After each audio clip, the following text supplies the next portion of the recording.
திருவண்ணாமலையில் கார்த்திகை தீப திருவிழாவையொட்டி 8600க்கும் மேற்பட்ட போலீசார் பாதுகாப்பு பணிகளில் ஈடுபடுத்தப்பட்டுள்ளனர்.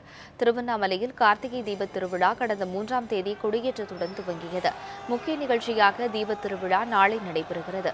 இதனை முன்னிட்டு நாளை அதிகாலை 5 மணியளவில் கோயில் கருவறை முன்பு பரணி தீபமும், மாலை 6 மணிக்கு மலை உச்சியில் மகாதீபமும் ஏற்றப்படவுள்ளது.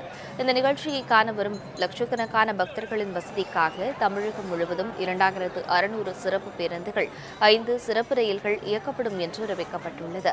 பாதுகாப்பு ஏற்பாடுகள் குறித்து செய்தியாளர்களிடம் பேசிய மாவட்ட காவல்துறை கண்காணிப்பாளர் பொன்னி, 8630 போலீசார் பாதுகாப்பு பணியில் ஈடுபடுத்தப்பட்டுள்ளதாக கூறினார்.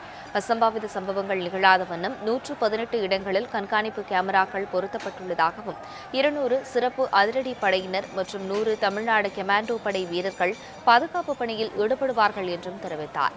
பக்தர்களின் வசதிக்காக மேற்கொள்ளப்பட்டுள்ள சிறப்பு ஏற்பாடுகள் குறித்து பேசிய திருவண்ணாமலை மாவட்ட ஆட்சியர் பிரசாந்த் எம். வார்னிரே, சிறப்பு மருத்துவ குழுக்களும் 16 இடங்களில் தற்காலிக பேருந்து நிலையங்கள் அமைக்க நடவடிக்கை எடுக்கப்பட்டுள்ளதாக குறிப்பிட்டார். 60 இடங்களில் கார் பார்க்கிங் வசதிகளும், 30 இடங்களில் கழிப்பிடம் அமைத்திருப்பதாகவும் மாவட்ட ஆட்சியர் வடநீரை மேலும் தெரிவித்தார்.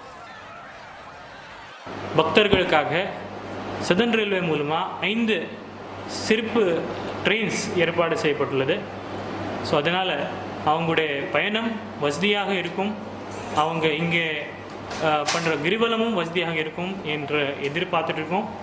பக்தர்களும் அதில் கலந்து இந்த விழா நல்லபடி நடக்கிறதுக்கு உதவி செய்யலாம். இதில் வந்து மெயினாக இந்த பந்தோபஸ்த் அரேஞ்ச்மெண்ட் எப்படின்னா, டிராஃபிக் செக்டர் அதுக்கு ஒரு தனி ஐஜி தலைமையில் டிராஃபிக் போலீஸார், அது temporary bus stands, car parking, இது எல்லாத்துக்கும் பக்தர்கள் வந்து திருவண்ணாமலை மாவட்டத்தில் வந்து இறங்கினோடனே அவங்களுக்கு எது நியரஸ்ட் பிளேஸோ அந்த இடத்துல நம்ம கார் பார்க்கிங் அமைச்சுள்ளோம். அதே மாதிரி டெம்பரவரி பஸ் ஸ்டாண்ட்ஸும் கொஞ்சம் சில இடத்துல தூரமாக இருந்தாலும் ஷட்டில் பஸ் சர்வீசஸ் நாங்கள் டிஎன்எஸ்டிசி மூலமாக அரேஞ்ச் பண்ணியிருக்கோம். அது மூலயமா பக்தர்கள் வந்து இந்த திருவிழாவில் பங்கேற்றுக்கலாம்.